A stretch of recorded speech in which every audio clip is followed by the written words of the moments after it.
अस्सलाम वालेकुम नाजरीन। हम कराची के हवाले से बहुत सारे इशू और मसाइल पर डिस्कस करते रहते हैं और अवामी मसाइल न्यूज़पेपर की ये काविश होती है, ये कोशिशें होती हैं और हम अमली कोशिश करते हैं, हम उन जगहों का विज़िट भी करते हैं।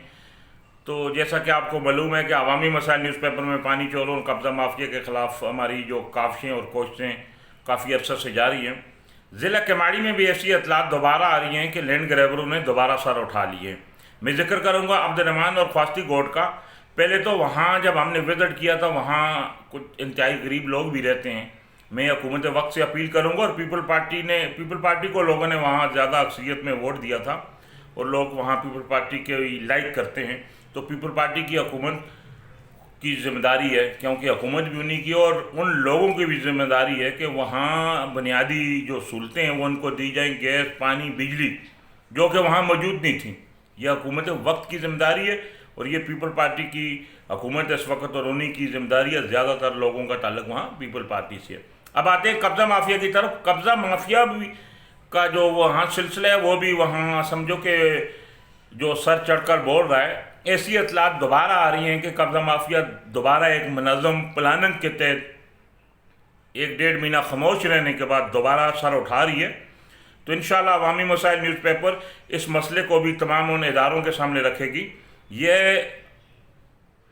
जो लैंड से मुताल्लिक़ महकमों की नाअहली होती है, क्योंकि पुलिस को जो भी कार्रवाई मिलती है, इतलात मिलती हैं तो मुझको पुलिस उस पर कार्रवाई करती है, क्योंकि ये सबसे बड़ी ज़िम्मेदारी जो लैंड से मुताल्लिक़ महकमों की है। डीसी केमाड़ी हो, लैंड से मुताल्लिक़ जितने भी महकमे हैं, मैं उनसे अपील करूँगा कि अगर कब्ज़ा माफिया ने दोबारा सर उठा लिया, इन गोटों में दोबारा प्लाटों पर कोई तसादम हो गया तो उसका ज़िम्मेदार कौन है? लैंड से मुताल्लिक़ महकमे हैं। मैं पुलिस के भी तमाम आला अफसरान से अपील करूँगा कि ख्वास्ती गोट और अब्दुर्रहमान गोट या उसके अतराफ जो भी इलाके हैं जहाँ ये लैंड ग्रैबिंग का जिन बेकाबू है, जो लोग मुलव्वस हैं, अवामी मसाइल की इन्वेस्टिगेशन टीम इस पर जो वर्क कर रही है। हमने अकायद पहले भी अवाम के सामने लाए थे और अब दोबारा भी लाएंगे।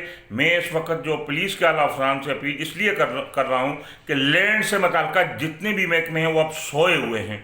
नहीं पता कि उन पर कोई ऐसा कौन सी जो ताकत मसलत है वो खौफ के मारे कार्रवाई नहीं करते। हम उन तमाम बेरूपियों को, उन तमाम जितने भी लैंड ग्रैबर हैं जिन्होंने गरीब आवाम का खून चूसा है, उनको बेनकाब करते रहेंगे। और मैं दोबारा आऊँगा IG Sindh, DIG south, SSP Keamari Fida Hussain जांवरी साहब बहुत अच्छे ऑफिसर हैं, उनसे अपील करूंगा कि इन गोठों में कोई भी जो लैंड ग्रैबर हो उनके ख़िलाफ़ पुलिस को एक्शन लेना चाहिए, क्योंकि लैंड से मुताल्लिक़ महकमों की नाअहली की वजह से लोग यहाँ लुट रहे हैं। हम दोबारा भी वहाँ का विज़िट करेंगे इंशाअल्लाह। जो भी लोग इसमें मुलव्वस पाए गए हम उनको बेनकाब करते रहेंगे। अल्लाह नहीं करे पहले की तरह अगर इस तरह प्लाजों पे जो तनाज़रात हैं उन पे कोई नाखुशगवार वाक़या रूनुमा हुआ तो ज़िम्मेदार कौन है? ऐसी भी इतलात आ रही हैं कि कुछ लोग सियासी सरपरस्ती हासिल करके या अपने आप को सियासी वर्कर ज़ाहिर करके वो ऐसी कार्रवाइयाँ कर रहे हैं। इंशाअल्लाह जैसे ही हमारी तहक़ीक़ात मुकम्मल होंगी हम उनको भी कानून आवाम के सामने और इदारों के सामने लाएंगे। अली ज़मान अवान, चीफ रिपोर्टर, अवामी मसाइल न्यूज़पेपर, कराची।